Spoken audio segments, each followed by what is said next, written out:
बिस्मिल्लाहिर्रहमानिर्रहीम। अस्सलाम वालेकुम माय डियर स्टूडेंट्स, मैं हूं जैगम अब्बास और आप देख रहे हैं मेरा YouTube channel Zaigham Abbas official. Dear students, हम डिस्कस कर रहे थे chapter number 6 sequences and series के बारे में और एक्सरसाइज नंबर 6.1 को हमने देखा था। आज हम स्टार्ट करने जा रहे हैं exercise number 6.2। Dear students, exercise number 6.2 में हमारे पास सबसे पहले डेफिनीशन आती है अर्थमेटिक प्रोग्रेशन और अर्थमेटिक सीक्वेंस, यानी ये दो नाम एक ही चीज़ के हैं। अर्थमेटिक प्रोग्रेशन या अर्थमेटिक सीक्वेंस क्या होता है? A sequence a n is called an arithmetic progression और arithmetic sequence if an minus 1 the same number for all n belongs to natural number and n greater than 1। यानी वो कहता है कि सीक्वेंस उस वक्त होती है अर्थमेटिक प्रोग्रेशन की जब हमारे पास दूसरी जो टर्म होगी वो फर्स्ट टर्म में से माइनस होगी, यानी कोई भी ए एन की टर्म माइनस होगी ए एन माइनस 1 में से तो सेम नंबर आएगा। और वो तमाम नंबर किससे बिलोंग करेंगे? नेचुरल नंबर से। नेचुरल नंबर होते हैं 1 2 3 4 अप टू सो ऑन। और जो स्मॉल एन की वैल्यू है वो हमेशा 1 से ग्रेटर देन होनी चाहिए। जैसे मैंने यहाँ पर एग्जांपल दी कि अगर हम इस फार्मूले में n की जगह पर 2 पुट कर दें तो हमारे पास a2 माइनस a2 माइनस 1 यानी a2 माइनस a1 हो जाएगा। इसी तरह से अगर हम 3 पुट करेंगे तो हमारे पास बचेगा a3 माइनस a2। यानी जब भी हमारे पास कोई क्वेश्चन होगा तो हम सेकंड को फर्स्ट में से, थर्ड को सेकंड में से, फोर्थ को थर्ड में से माइनस करेंगे तो सबका आंसर सेम आएगा। ठीक हो गया। उसके बाद हमारे पास है डेफिनीशन कॉमन डिफरेंस की। हम एक्सरसाइज को सॉल्व करते हुए डिफरेंस निकालेंगे। वो डिफरेंस हम कैसे निकालेंगे? उसकी डेफिनीशन ये है, the difference of two consecutive terms of an arithmetic progression is called common difference of the arithmetic progression. यानी कोई भी दो कंसेक्यूटिव टर्म्स जो होंगी हम उनका डिफरेंस निकालेंगे। दो टर्म्स का जैसे हमने ऊपर निकाला a2 माइनस a1 हमने डिफरेंस निकाला तो इसको हम क्या कहते हैं? कॉमन डिफरेंस कहते हैं। And is denoted by small D, और हमेशा हम इसको स्मॉल डी से डिनोट करेंगे। फॉर एग्जांपल हमारे पास एक सीक्वेंस है 1 3 5 7 अप टू सो ऑन, तो हम इसमें से कॉमन डिफरेंस निकालना चाहते हैं तो हमारे पास हमेशा जो फर्स्ट टर्म होती है 1, जैसे कि यहाँ पर है, तो वो हमारे पास a1 कहलाती है। इसी तरह से सेकंड टर्म हमारे पास a2 होती है, थर्ड टर्म a3 होती है, फोर्थ टर्म a4 होती है। अब हम क्या करेंगे? a2 में से a1 को माइनस करेंगे। चाहे आप a2 को a1 में से माइनस करें तो आंसर क्या आएगा? 3 minus 1 is equal to 2 answer आएगा। इसी तरह से अगर आप 3 को 2 में से माइनस करें 5 माइनस 3 तब भी आंसर 2 ही आएगा। अगर आप 7 को 5 में से माइनस करें तब भी आंसर क्या आएगा? 2 ही आएगा। इसलिए वो कहता है कि आपका जो आंसर है वो हमेशा सेम नंबर आएगा। तो ये हमारे पास दो डेफिनेशंस होगी।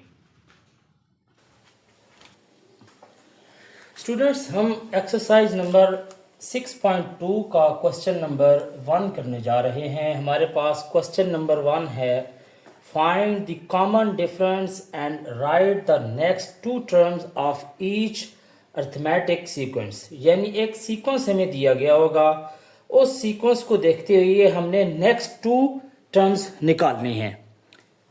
तो हमारे पास इस क्वेश्चन को देखते हुए क्वेश्चन नंबर 1 का पार्ट नंबर 1 है 9 16 23 up to so on. a1 की वैल्यू हमारे पास क्या होगी? 9। a2 की वैल्यू हमारे पास क्या होगी? 16। और a3 की वैल्यू हमारे पास क्या होगी? 23। अब हमने सबसे पहले तो डिफरेंस निकालना है। डिफरेंस निकालना हमने सीखा था कि अगर a2 में से a1 को माइनस करें तो हमारे पास डिफरेंस निकल आएगा। a2 की वैल्यू 16 है, A1 की वैल्यू 9 है। तो ये डिफरेंस हमारे पास निकलेगा D is equal to 16 minus 9 यानी 7। ठीक हो गया। उसके बाद अगर हम A3 में से A2 को भी माइनस करें तब भी हमारे पास डिफरेंस 7 ही निकलेगा। तो डेफिनेशन के मुताबिक हमारे पास ये बिल्कुल करेक्ट क्वेश्चन है। अब हमने निकालना है A1 A2 A3। Next term हमारे पास A4 बनती है। A4 की वैल्यू क्या होगी? हमारे पास nth term of arithmetic progression का ये फार्मूला होता है an is equal to A1 plus n minus 1 into D. ये आपने याद रखना है। अगर इस फार्मूले को देखते हुए मैं n की वैल्यू 1 पुट करूं तो A1 की वैल्यू A1 ही रहती है। अगर मैं n की वैल्यू 2 पुट करूं तो A2 की वैल्यू क्या बन जाएगी? A1 प्लस डी बन जाएगी, क्योंकि 2 माइनस 1 1 होता है। इसी तरह से n की वैल्यू अगर मैं 3 पुट करूं तो A3 की वैल्यू बनती है A1 प्लस 2D। अगर मैं n की वैल्यू 4 पुट करूं तो मेरे पास A4 की वैल्यू क्या बनेगी? A1 plus 3D up to so on. इस तरह से हम चलते जाएंगे। अब हमारे पास A4 की वैल्यू हमें चाहिए, तो A4 किसकी इक्वल होता है? A1 प्लस 3D की इक्वल होता है। तो हम इसमें वैल्यूज पुट कर सकते हैं। हमारे पास A1 की वैल्यू भी है, हमारे पास D की वैल्यू भी है। तो हम क्या करते हैं? पुट करते हैं, putting the values of A1 and D। Values put करें तो हमारे पास A4 is equal to A1 की वैल्यू हमारे पास 9 है प्लस 3 इंटू डी की वैल्यू हमारे पास क्या है? 7 है। तो ये निकल आएगी A4 की value 9 plus 7 3 are 21 is equal to 30। अब हमने एक और वैल्यू निकालनी है जो कि होगी A5। A5 हमारे पास किसकी इक्वल होगा? A1 प्लस 4D की इक्वल होगा। वैल्यूज पुट करते हैं। A1 की वैल्यू 9 अगेन से 4 इंटू डी की वैल्यू 7। तो ये बन जाएगी 7 4 आर 28 एंड 28 प्लस 9 37। तो हमारे पास नेक्स्ट टू टर्म्स जो आई हैं, नेक्स्ट टू टर्म्स और वो है 30 एंड 37। डियर स्टूडेंट्स, हमारे पास क्वेश्चन नंबर 1 का पार्ट नंबर 2 है 5 plus square root 2, 5 plus 2 square root 2। Again से हम A1 की वैल्यू लिखेंगे 5, A2 की वैल्यू हमारे पास है 5 प्लस स्क्वायर रूट 2 और A3 की वैल्यू हमारे पास है 5 प्लस 2 स्क्वायर रूट 2। डिफरेंस निकालेंगे। डिफरेंस हमारे पास क्या होता है? A2 minus A1। A2 की वैल्यू हमारे पास है 5 प्लस स्क्वायर रूट 2 और A1 की वैल्यू हमारे पास है 5। 5 से हो जाएगा कैंसिल, तो D की वैल्यू हमारे पास निकलेगी स्क्वायर रूट 2। अब हमने क्या करनी है? A4 निकालना है। A4 किसकी इक्वल होती है? A1 plus 3D। A1 की वैल्यू हमारे पास 5 है प्लस 3 इंटू डी की वैल्यू हमने निकाली है स्क्वायर रूट 2। सो हमारे पास A4 की वैल्यू निकल आई 5 plus 3 square root 2। Second value हम निकालते हैं जो कि A5 बनती है। A5 की वैल्यू क्या बनेगी? A1 plus 4D। A1 की वैल्यू हमारे पास है 5 और प्लस 4, D की वैल्यू हमारे पास स्क्वायर रूट 2 है। तो A5 की वैल्यू हमारे पास आ गई 5 plus 4 square root 2। So next two terms are 5 plus 3 square root 2 and 5 plus 4 square root 2। तो हमारे पास ये दो वैल्यूज आ गई। जी स्टूडेंट्स, अब हम क्वेश्चन नंबर 2 की तरफ जाते हैं। क्वेश्चन नंबर 2 है हमारे पास, write the first 3 terms of each arithmetic sequence with the given information. हमें दो वैल्यूज गिवन होंगी, A1 और D गिवन होगा। अब हमने दो वैल्यूज और निकालनी है। A1 की वैल्यू 2 है। an का फार्मूला हमें पता है, A1 plus n minus 1 into D होता है, जैसे मैंने पहले बताया हुआ है। अब हमने A2 की वैल्यू निकालनी है। A2 की वैल्यू क्या बनेगी, A1 प्लस टी बनेगी। ठीक है, यानी A1 की वैल्यू हमारे पास है 2 प्लस D की वैल्यू हमारे पास है 13। तो A2 की वैल्यू हमारे पास क्या बन गई, 15 बन गई। फिर हम निकालेंगे A3 की वैल्यू। A3 की वैल्यू हमारे पास क्या आएगी, A1 प्लस 2D आएगी। A1 की वैल्यू 2 प्लस 2 इंटू डी की वैल्यू 13। सो A3 की वैल्यू हमारे पास क्या बनेगी, 2 प्लस 13 मल्टीप्लाई बाई 2, ये बनेगी 2 plus 26 is equal to 28। So first 3 terms are 2, 15 and 28 है। इसी तरह से हम सेकंड पार्ट को भी सॉल्व करेंगे।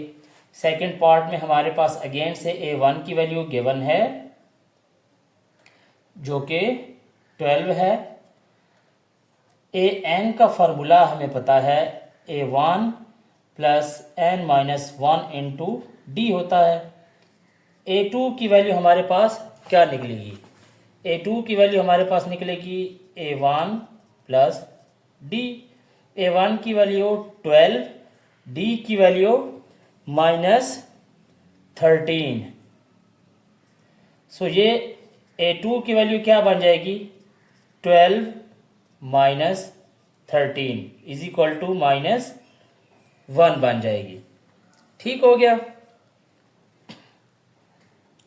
उसके बाद हमारे पास A3 की वैल्यू क्या होगी, A3 हमारे पास क्या बनेगा, A1 प्लस 2D। A1 की वैल्यू 12 प्लस 2 इंटू डी की वैल्यू माइनस 13। सो A3 की वैल्यू हमारे पास बन जाएगी 12 माइनस 13, 2 ज़ार 26। 26 में से हम 12 को माइनस करेंगे तो हमारे पास आ जाएगा minus 14। So first 3 terms are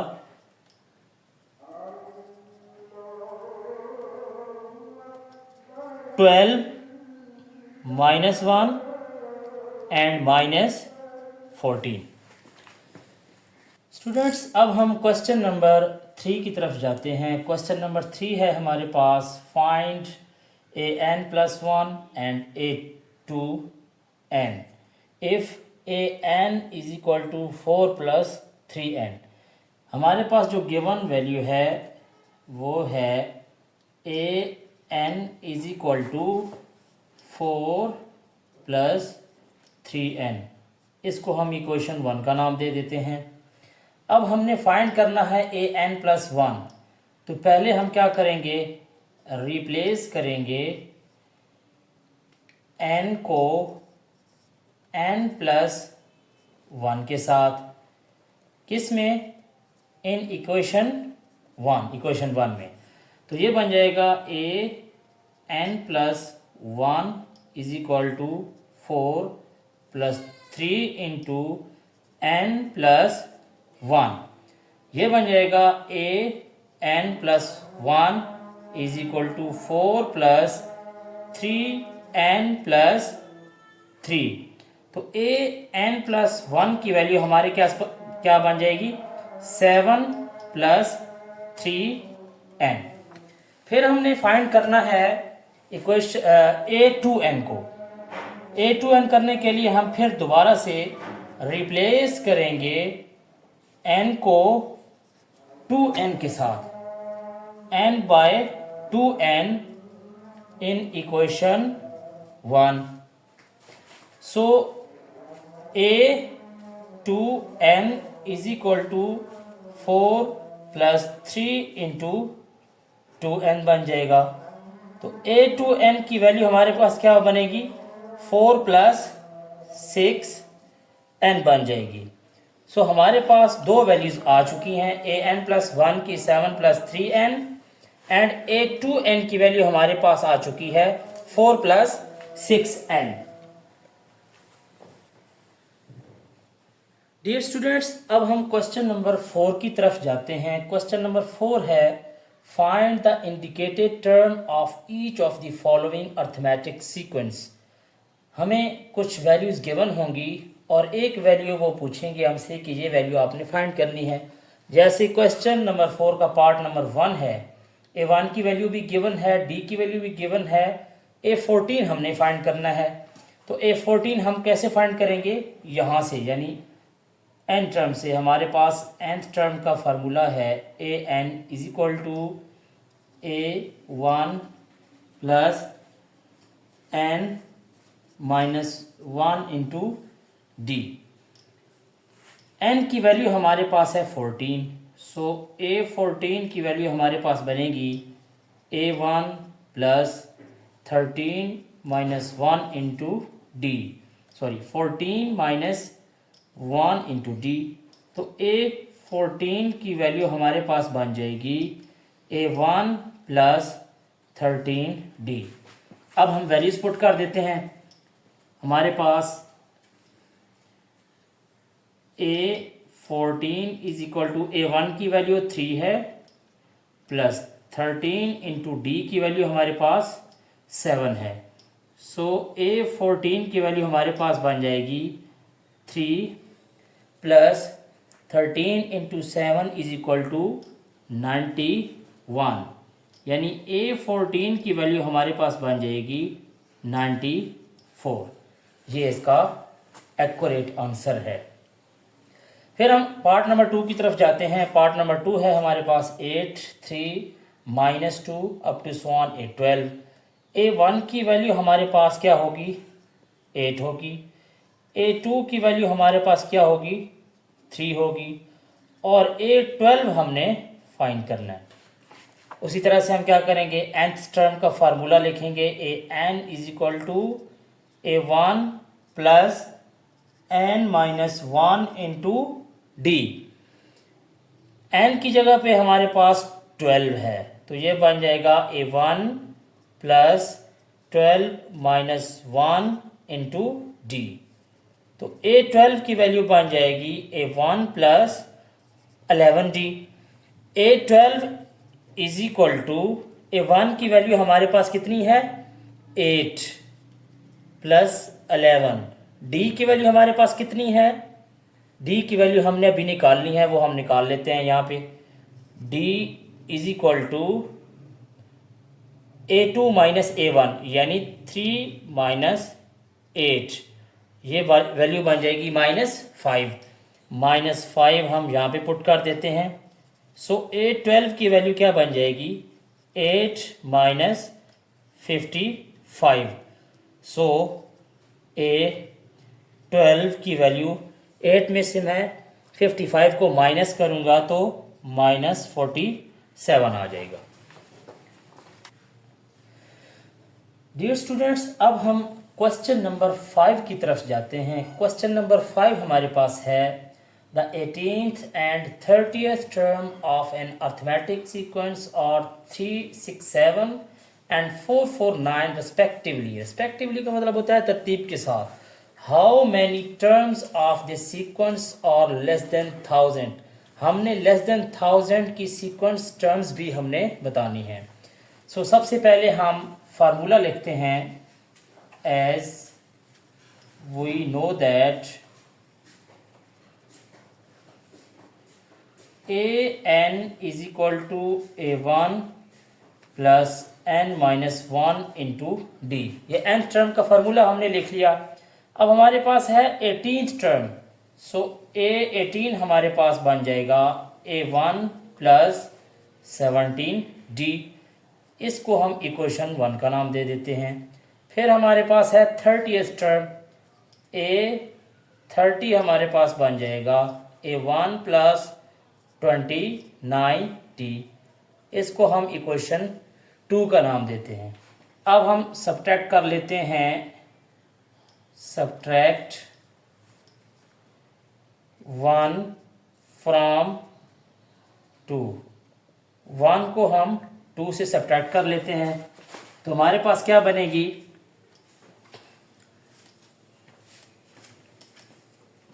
पहले हम इस इक्वेशन को सीधा करके लिख लेते हैं। A18 की वैल्यू हमारे पास 367 है, वो हम पुट कर लेते हैं ताकि हमारे पास आसानी हो जाए। सो हम क्या करते हैं, A18 की वैल्यू हमारे पास क्या है 367 A1 plus n minus one into D. हम इसको इक्वेशन 3 का नाम दे देते हैं, या आप इसको ही इक्वेशन 1 का नाम देना चाहते हैं तो आपकी मर्जी। हम इसको ही इक्वेशन 1 का नाम दे देते हैं ताकि इजी हो जाए। इसको हम इक्वेशन 1 का नाम दे देते हैं। फिर हम A30 की वैल्यू 449 पुट कर लेते हैं तो ये बन जाएगा A1 प्लस 29D। अब हम इक्वेशंस को आपस में सब्ट्रैक्ट कर लेते हैं। सब्ट्रैक्ट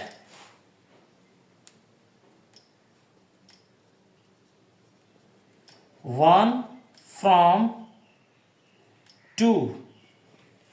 हम इन इक्वेशंस को आपस में सब्ट्रैक्ट करेंगे तो मेरे पास वैल्यू क्या बनेगी, माइनस माइनस माइनस करेंगे तो ये आपस में हो जाएंगे कैंसिल। सॉरी, ये A1 प्लस 17D है। ठीक है जी। अब हम इनको आपस में माइनस कर लेते हैं। माइनस करेंगे तो हमारे पास ये बन जाएगा, D वाला मैं इधर लिख रहा हूँ, 12D इज इक्वल टू 132, यानी माइनस 12D आएगा और ये माइनस 132 आएगा तो माइनस माइनस कैंसिल हो गए तो हमारे पास 12D की वैल्यू आपस में क्या हो जाएगी 132, यानी D की वैल्यू हमारे पास बन जाएगी 132 डिवाइडेड बाय 12, और 12 को 132 पे हम लेकर जाएंगे तो ये बन जाएगा 11। सो D की वैल्यू निकल आई। अब हमें A1 की वैल्यू चाहिए। A1 की वैल्यू के लिए हम किसी भी इक्वेशन में D की वैल्यू पुट कर सकते हैं। मैं D की वैल्यू पुट कर देता हूँ इक्वेशन नंबर 1 में। Put D in 1, 367 is equal to A1 plus 17D। 367 is equal to A1 हमने फाइंड करना है, D हमने फाइंड कर लिया है जो कि 11 है। सो ये बन जाएगा 367 माइनस 17, 11s आर 187। 187 को हम इधर ले आएंगे, माइनस का हो जाएगा तो 367 में से 187 को हम माइनस करेंगे तो हमारे पास A1 की वैल्यू बन जाएगी 180। अब हमारे पास वैल्यू D की भी निकल आई है, A1 की भी निकल आई है। तो सेकंड हमारे पास वो कहता है कि लेस देन 1000 की वैल्यूज हमें बताएं, तो हम an plus n minus 1 into, ये पहले आप इसको लिख लें कि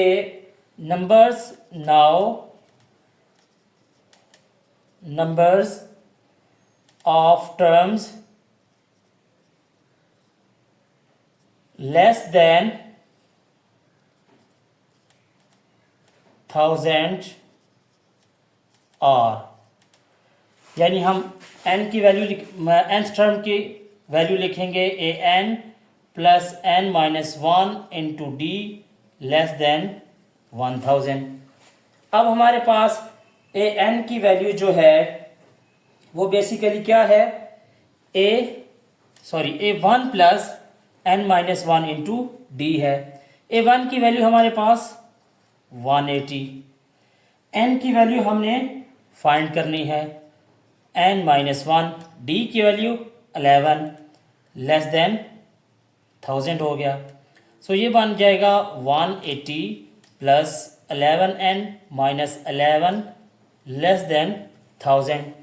अब सारी n के अलावा जो टर्म्स हैं हम उनको राइट साइड पे ले जाते हैं। So 11n less than 1000 minus 180 plus 11, तो हमारे पास ये बन जाएगा 11n is equal to 831, 11n less than 831 और n की वैल्यू 831 को हम डिवाइड करेंगे 11 पे तो वो ऑलमोस्ट निकलेगी 75.5 निकलेगी।